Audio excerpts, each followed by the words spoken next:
Bom, eu tenho a difícil tarefa de encerrar a fala dos meus colegas de mesa, mas por outro lado estou muito tranquila. Eu estou falando na minha cidade, com os meus amigos, ex-professores, colegas de conselho, alunos, então eu estou em casa.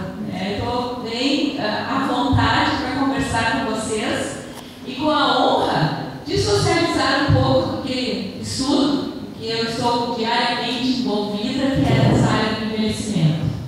Um dado importante que faltou no meu currículo: o André foi meu aluno de violão. Eu tinha que ter colocado o André.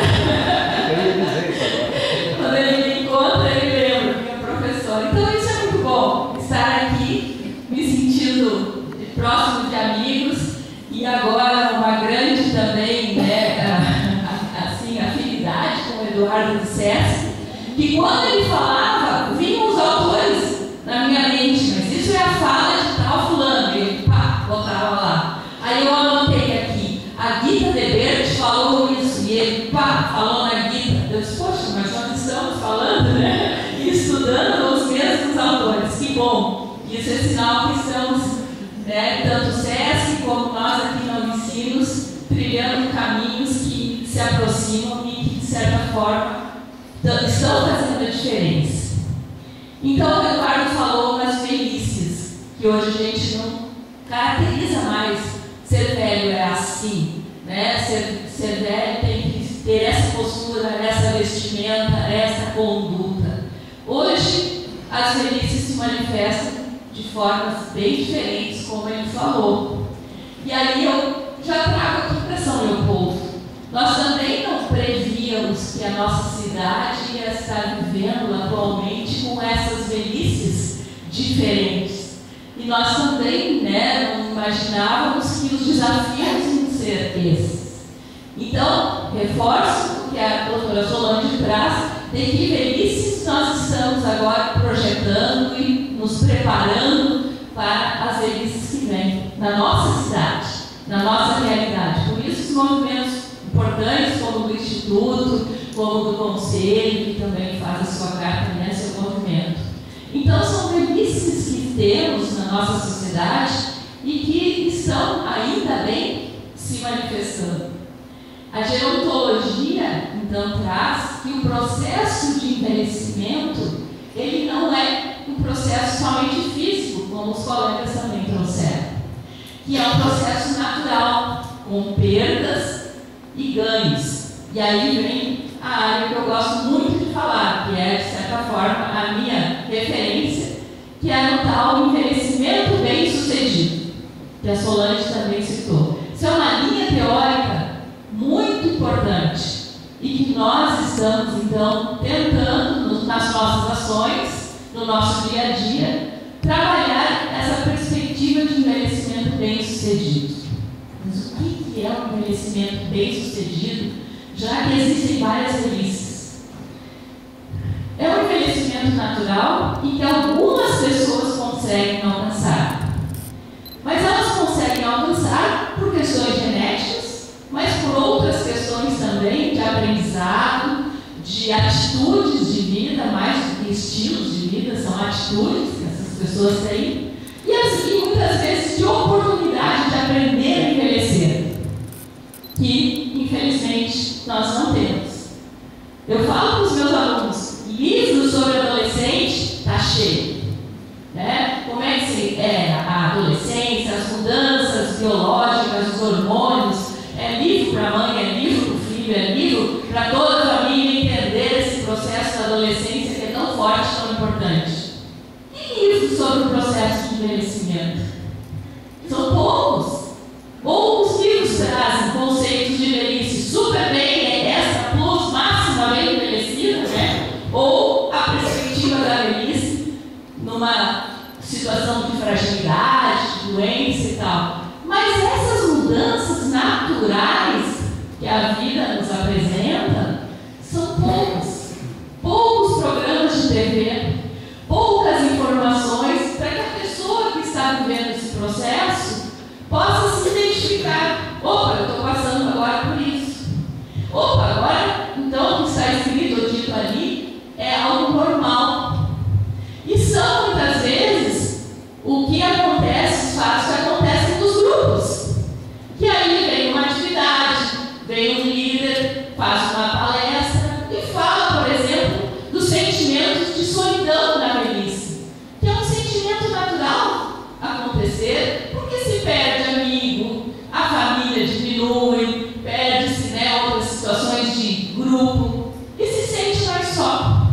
Mas não quer dizer que a pessoa está depressiva, porque está envelhecendo e naturalmente pode se sentir só.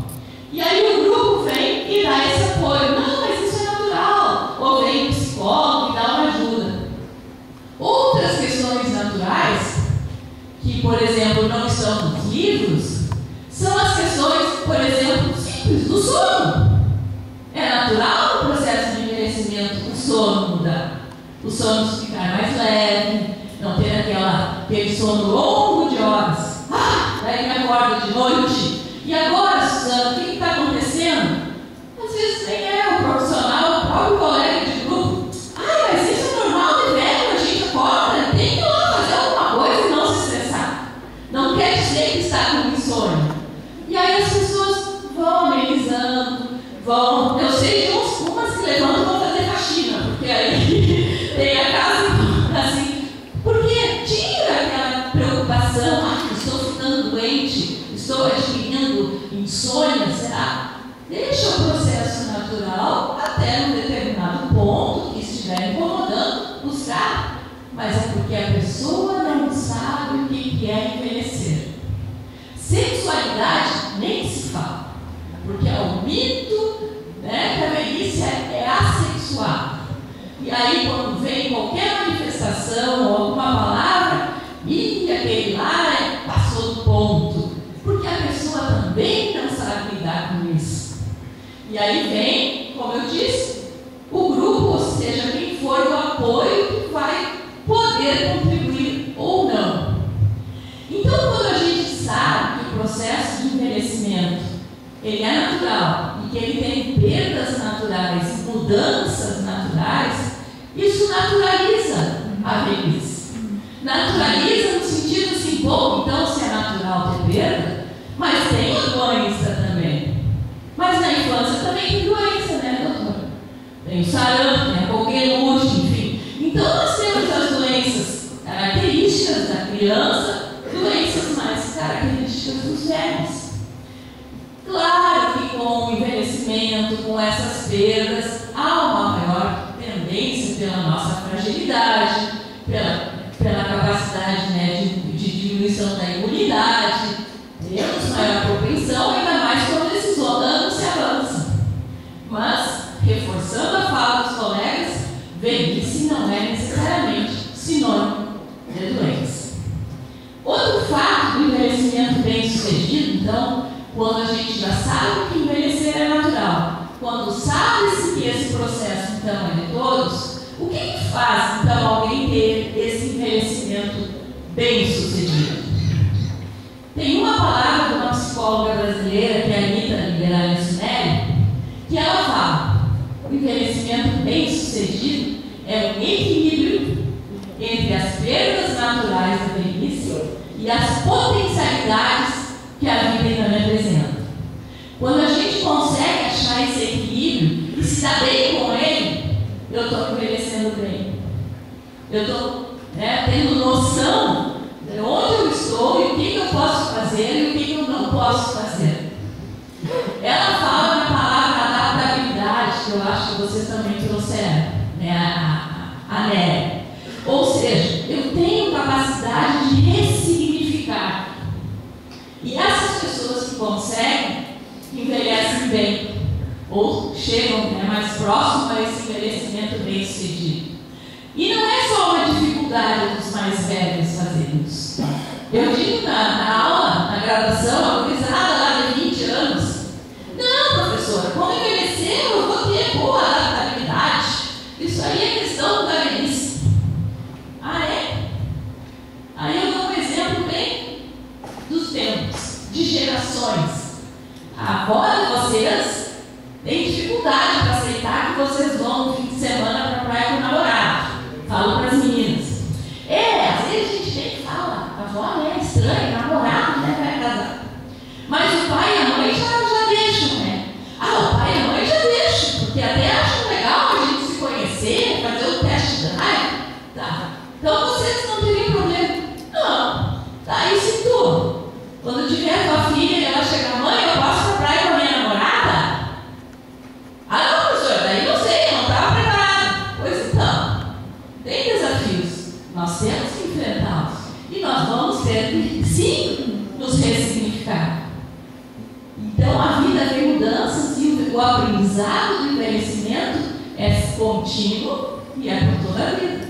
Não quer dizer que quando eu fizer 60 amanhã, que eu vou me tornar velho. Esse processo, então, é uma palavra que se usa muito, processo, porque ele vem no decorrer da vida. Mas eu quero ressaltar uma dimensão desse envelhecimento que não é biológica, não é psicológica e não é social. É a dimensão espiritual. E quando se envelhece, está provado isso, o sentimento de pertencimento deste mundo se torna mais presente. Ou melhor, o sentimento de para que eu estou aqui? O que é viver? O que é morrer? O sentimento, então, de perguntar-se o que tem do outro lado da vida. Sentido da vida. É natural na velhice aflorar esses sentimentos ou esses questionamentos. Quando a pessoa consegue encontrar respostas, encontrar algumas perguntas novas, mas outras respostas, ela está no processo de envelhecimento bem sucedido na dimensão espiritual. E é essa dimensão espiritual que muitas vezes dá o suporte para a perda física, para a perda social, para a perda econômica, porque ela encontrou a resposta no sentido da vida. E aí aqueles velhos que estão bem, não precisam mais ter o status do carro, ou o status de não sei o quê, porque eles estão encontrando outros significados, outra importância. E isso é importante, isso é conseguir achar aquele equilíbrio que eu falei no início da minha fala sobre envelhecimento bem-sucedido. Não poderia deixar também de destacar, partindo do que os colegas falaram na questão das políticas públicas. Sabe que eu me orgulho de São Leopoldo na área do envelhecimento? Nós temos um conselho pioneiro, né, Silvio?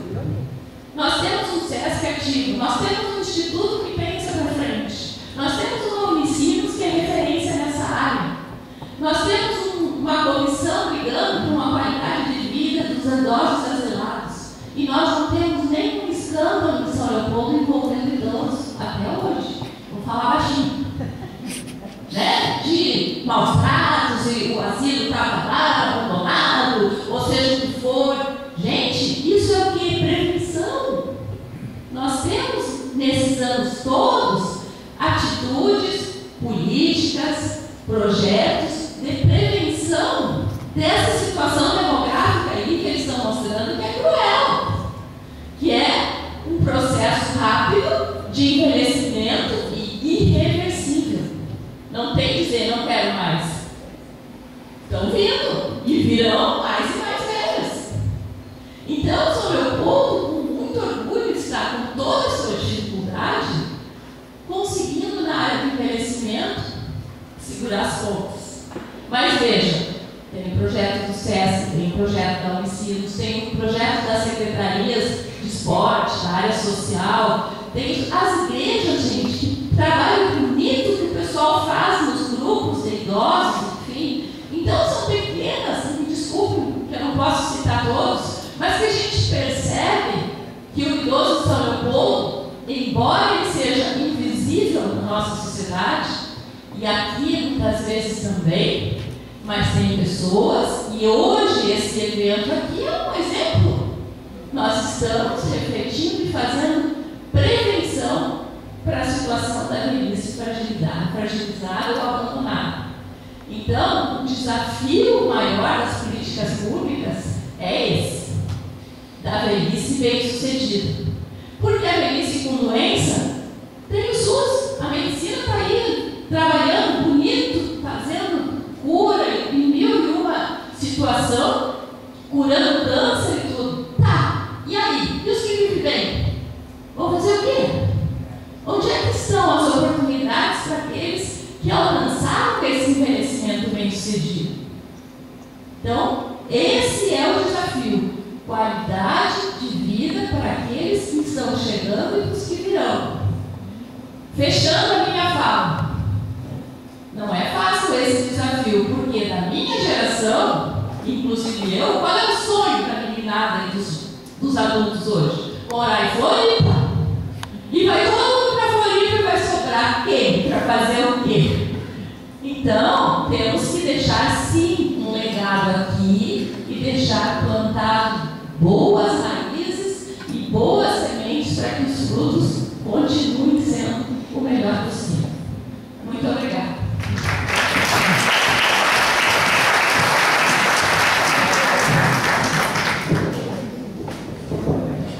Nossa, que aula, né? Gostaram? Eu não posso deixar de lançar o olhar jornalístico, acompanhando principalmente os nossos palestrantes. E é muito interessante porque todo dia de manhã, quando eu chego na TV, eu chego por volta de 4h30, 5 horas da manhã, eu trabalho na TV Record. E tudo isso que vocês falam, dessas vivências, dessas experiências, das dificuldades, a gente sente de manhã, quando eu chego e me informo para saber o que aconteceu de madrugada. É o idoso que não tem vaga no hospital, é o idoso que foi abandonado sozinho dentro de casa, tem algum parente se aproveitando disso, e por aí vai, por aí vai, por aí vai. Muita gente às vezes reclama, e eu concordo também, que nós damos muitas notícias tristes, né? Ao mesmo tempo, se a gente não mostra, a gente também não pressiona. Então esse é o meu argumento quando me perguntam por que tantas notícias tristes, mas é uma maneira da gente pressionar e mostrar sim que o idoso está na fila, que o idoso não tem vaga no hospital, que o idoso está sendo abandonado, mas também que o idoso está indo à academia, né? O idoso está se dando conta de que tem muita vida ainda pela frente. E a gente costuma também mostrar esse outro lado. Então, esse reflexo de tudo que vocês falam é interessante que a gente consegue perceber e identificar. E a grande pergunta que fica, né, a partir de agora é assim: se nós estamos preparados para conviver com o envelhecimento do idoso e se nós estamos preparados para envelhecer. Isso é importante também. E aí entra a questão emocional que a doutora Simone falou. Bom, são reflexões que, com o tempo, todos nós, né, vamos sanando aos poucos. E a partir de agora, o microfone está à disposição. Quem quiser fazer pergunta aos nossos palestrantes, por favor, só peço para que venha até aqui à frente. Por favor. E eu acho que a gente pode, enquanto que alguém está vindo, a gente podia só rapidamente falar a respeito disso. Nós estamos preparados para envelhecer? Não, professora Suzana, professora de violão? A única música que eu toco no violão foi a que me ensinou.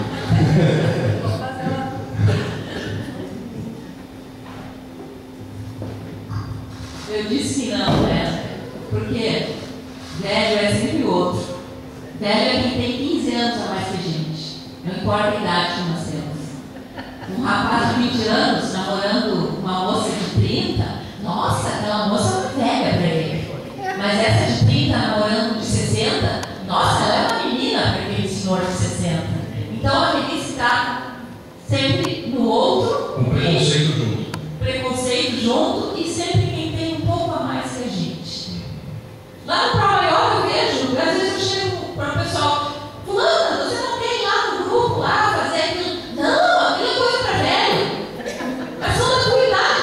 Ah, não, mas aquilo eu não quero, para velho. E como mudar isso? Aprendendo. Bom? Aprendendo o processo de envelhecimento. Esse tempo eu cheguei e disse assim, porque nossa terceira idade, então eu já estava junto, é alguém disse, não menos que tu não chegasse lá. Mas é que eu tento sempre aprender e colocar junto com, né, esse grupo de nós. Mas às vezes não somos nós, eu também coloco vocês. Não é fácil. Só uma observação com relação a isso, que a gente enxerga o velho no outro. Outro dia nós estávamos num encontro de colegas, eu e meu esposo, e eu disse para ele: como fulano e fulana está velho? São igual a nós. E eu cheguei neles, eles são igual a nós. Entendeu? Só colaborando, porque a gente enxerga muito mais facilmente no outro do que na gente. É verdade. O André e amigos, eu questão se nós estamos preparados para o envelhecimento, falando não apenas dos idosos, mas de todas as gerações em relação aos hábitos. Uma coisa que me preocupa muito particularmente é a questão do sedentarismo. Hoje até entre os idosos a gente vê muito mais pessoas ativas que buscam ir na academia e hábitos, mas e as outras gerações, né, que muitas vezes tantas informações que a gente já tem da importância de fazer exercício físico, se alimentar bem. Lógico que muitas vezes as condições sociais não são favoráveis, mas eu acho que o caminho tem muito a ver com a educação, com espaços como esse, para a gente poder refletir juntos sobre o processo de envelhecimento e sobre a importância de práticas saudáveis e também de políticas sociais que favoreçam esses hábitos, gente, porque o sedentarismo, por exemplo, e a má alimentação estão ligados à maior causa de mortes no Brasil hoje. Isso é muito sério. É tão fácil de trocar o exercício, a academia, pela televisão ou por outra, né, enfim, pelo sofazinho, né? Então, mas acho que é importante a gente tocar nesse ponto dos... E essa cultura do envelhecimento, se podemos chamar assim, isso deve começar a partir de qual momento? Já na criança, no colégio, ensinando? Qual é a fase disso? Vou começar, já passo para vocês, tá? É bem legal esse ponto, porque, gente, uma das coisas hoje, a questão das relações intergeracionais e do trabalho do envelhecimento nas escolas é algo que a gente precisa também sensibilizar desde a escola lá, na turminha, porque se a educação, de certa forma, prepara para a vida, a nossa vida mudou. A gente está vivendo hoje 30 anos a mais. Isso é uma mudança significativa. Agora, em que momento nós pensamos sobre isso? Em que momento isso é tratado na educação? Então, uma das ações que é necessária é a questão do trabalho, do envelhecimento, já com as crianças. Inclusive para as crianças, muitas vezes, quebrarem paradigmas que tenham sobre a velhice e vejam que tem diferentes formas de envelhecer. A gente tem diversos programas intergeracionais. Me chamou que eu conheci essa semana nos Estados Unidos uma creche, aliás, um lar de idosos que funciona como creche também. E as crianças se relacionam com os idosos lá, e uma convivência super saudável, e a criança no contato com o idoso, ela já vai ser educada para o próprio envelhecimento. Uma coisa bem interessante. Eu queria fazer um alerta com essa situação, então, que concordo plenamente com o Eduardo. Como nós falamos, então, as velhices são várias. E o que está acontecendo em muitos casos é que com essas possibilidades estão acontecendo atitudes, grupos, atividades em que as pessoas idosas saem fora da casinha, saem. Que a Leverte disse, euforia inconsequente. E aí depois as pessoas se arrependem. Mas eu paguei aquele mico, eu fiz isso. Onde eu quero chegar? Nessa questão dos netos, da família, o idoso ainda é, de certa forma, uma referência, ou ele tem que trabalhar esse lado de convívio, de dar o exemplo, de ter sabedoria. E se de repente, essa situação da extrema liberdade, eu posso tudo e tal, que exemplo eu vou estar dando para o meu neto? Que valores que eu estou passando para o meu neto, que antes tínhamos e agora não necessariamente precisamos ter, mas eu acho importante não esquecer. Uma coisa que eu acho muito importante, que se fala muito, são contadores de histórias. E eu acho que, eu sempre penso que isso, e teria que ter um projeto que se desenvolvesse mais, promovendo entre os idosos, porque é super importante o livro, a história, contar histórias para as crianças, e como é bom tu ter uma lembrança de um avô contando histórias. Eu acho que isso é uma coisa super importante de valorização, tanto do avô, como realmente como uma identificação para a criança. Bom, antes de partir para a primeira pergunta, um exemplo que me veio agora muito recente foi o Asilo Padre Cacique, que é ali perto da televisão de Porto Alegre, na frente do treinamento, que eles estão abrindo 200 vagas e estão pedindo doações de leite, porque a população idosa está crescendo vertiginosamente. E aí temos aqueles casos das pessoas que escolhem a opção de viver no asilo, outras são abandonadas, enfim, são 200 vagas que eles estão abrindo. Então vamos à primeira pergunta. A primeira pergunta. Não tem microfone. A outra. Tem o nome de quem fez? Sim. A Ayrton Chu. Existe um indicador para aferição? Qual é a referência? Não sei se o Ayrton quer complementar a pergunta. É que a gente fala sobre estatísticas, de idade, de doenças, etc. E aí, de repente, aparece uma cidade do Rio Grande do Sul, Nova Prata, que é a cidade da longevidade. Por que ela é da longevidade? Deve ter algum número de indicação que faz isso ser uma realidade. É pela média de idade das pessoas daquela cidade, ou seja, a expectativa de vida das pessoas, ela está acima da média da população brasileira, que é em torno de 74 para homens, né?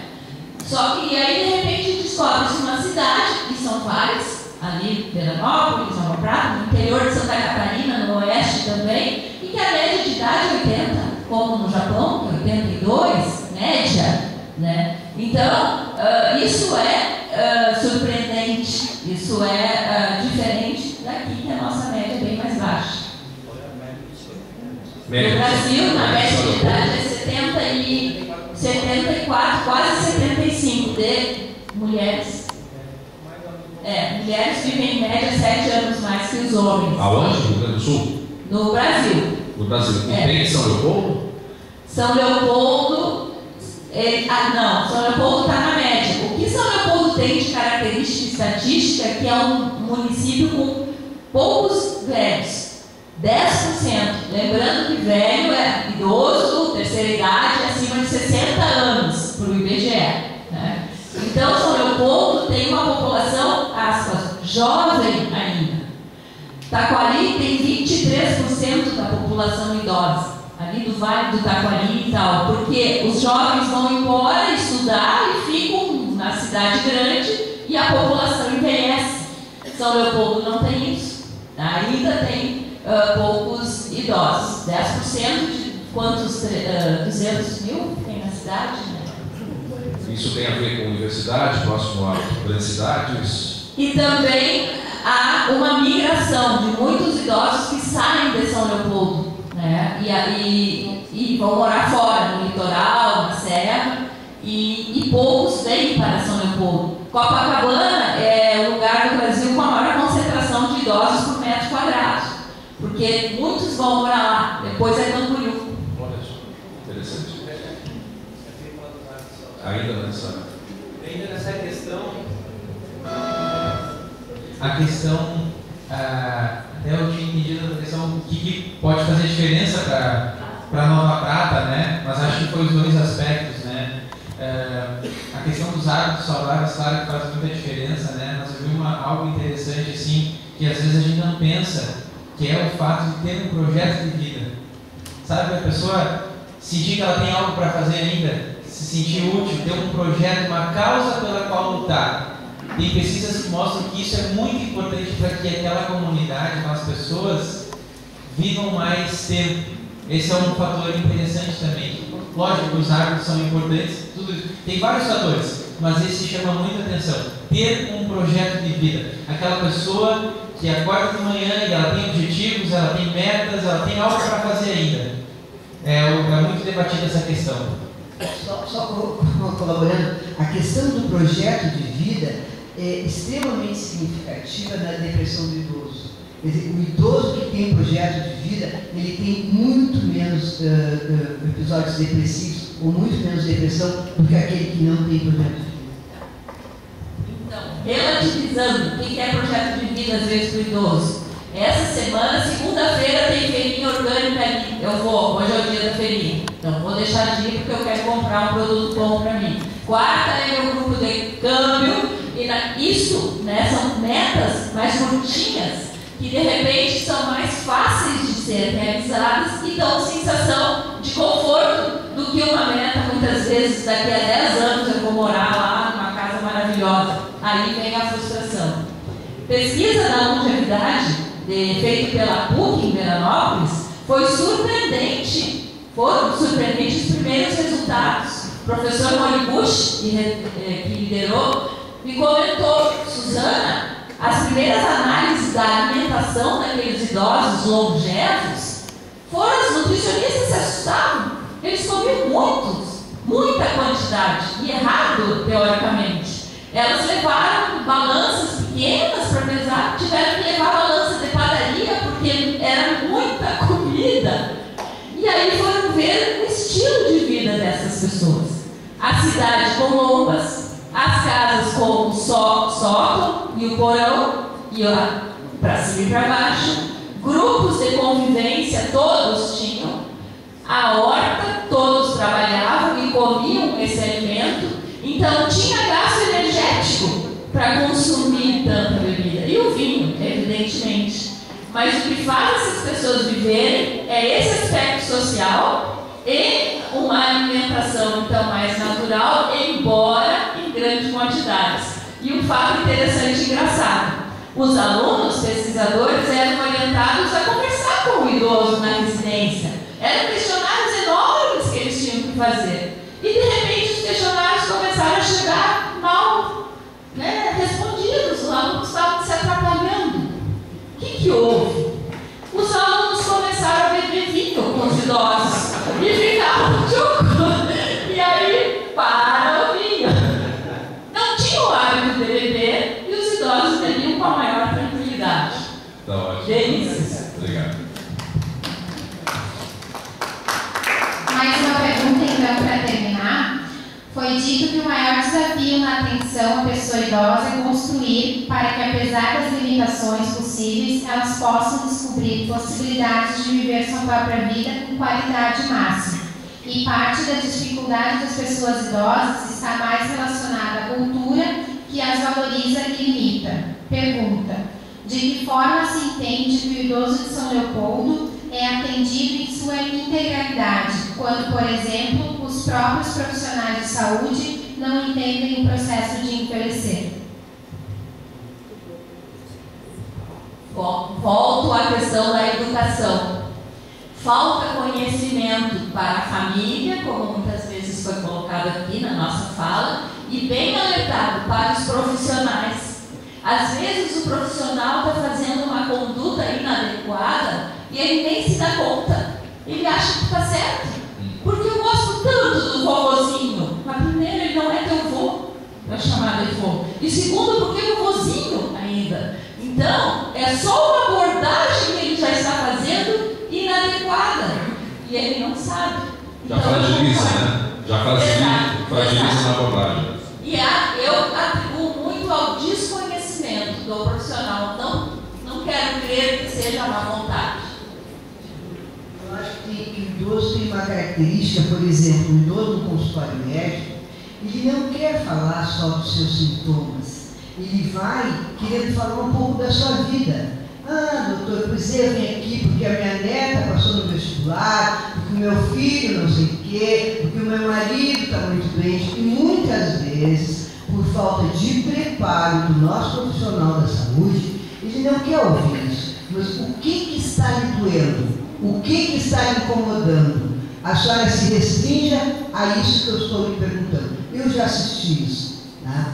Então eu acho que isso, na realidade, o que a gente tem também que começar é desde a preparação, eu estou falando no caso do jovem médico, que eu acho que as nossas faculdades de medicina também não estão muito preparadas para que os alunos, que os futuros médicos atendam essa população idosa adequadamente. Então eu acho que no momento em que nesse país está se abrindo inúmeras outras faculdades de medicina, que essa é a proposta, eu acho que também tem que ser um ensino médico adequado a esse atendimento. Eu acho que isso é uma das coisas que a gente tem falado, até participei de algumas reuniões da Unicinos, a nova escola de saúde, como que isso vai se fazer? Porque na realidade, hoje, tu chegar no consultório médico, tu ter um profissional com um computador na frente e querendo saber só os sintomas, para uma pessoa de uma determinada idade, isso não vai valer. Porque aquilo para ela é tudo muito estranho. Eu não digo que essas novas gerações já estão acostumadas com seus tablets, etc., até aceitem isso. Mas para uma pessoa idosa isso é muito difícil. Então ela não se sente acolhida. Então acho que essa é uma das dificuldades reais. Bom, eu ratifico, acredito que a educação é o grande caminho, é o grande desafio, e essa questão da formação é uma questão que já vem debatida há muito tempo, a necessidade de a gente ter mais espaço para discutir o envelhecimento nos cursos de graduação. Há pouco tempo atrás a gente nem tinha cursos de gerontologia no país, e nos cursos de graduação muitas vezes tem uma disciplina que trata do idoso junto com as pessoas lá com deficiência, como se fosse algo assim nesse tom.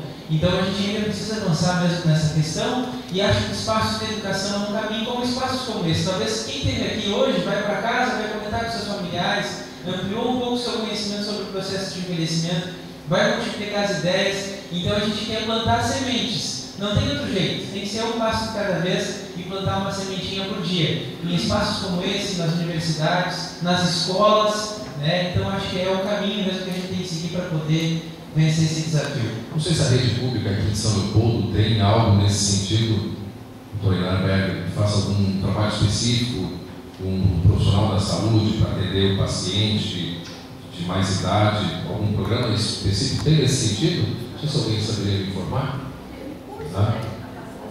Tem. Na Coab-Feitoria tem. Na Coab-Feitoria? É importante isso também, né? Porque todos nós, em todas as áreas, e o próprio jornalismo, né? Todos nós enfrentamos, né, não esse problema, né? Enfrentamos essa questão a ser olhada com carinho. Não, só para lembrar que nós, no Instituto São Leopoldo, nós fizemos um curso de capacitação para agências de saúde que trabalham nos postos, que trabalham na estratégia da saúde da família, justamente sobre todos esses aspectos do idoso. Claro que foi um primeiro passo, assim, sim, mas esse curso houve e eu acho que foi muito bom. Eu acho que isso aí tem que se multiplicar muitíssimo, entendeu? Talvez uma ação importante a seguir com mais afinco, né? Muito bem. Bom, nós, antes de encerrarmos, temos umas homenagens. Eu quero pedir para a Bruna Tim. A Bruna, ela é facilitadora da maturidade ativa. Vou fazer uma homenagem aos nossos palestrantes, a quem agradecemos a atenção e terem vindo nessa noite, né, com esse conhecimento, sabedoria, e essa aula que todos nós tivemos. Muito obrigado. Professora Suzane Filho, doutora Solange Saga, e também Eduardo Danilo Schmitz.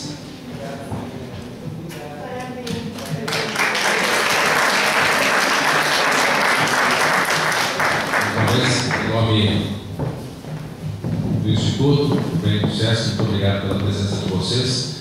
Dormir bastante, no mínimo 6 a 8 horas, faz parte também do bom envelhecimento, então acho que está na hora de todo mundo ir para casa descansar. Obrigado pela presença.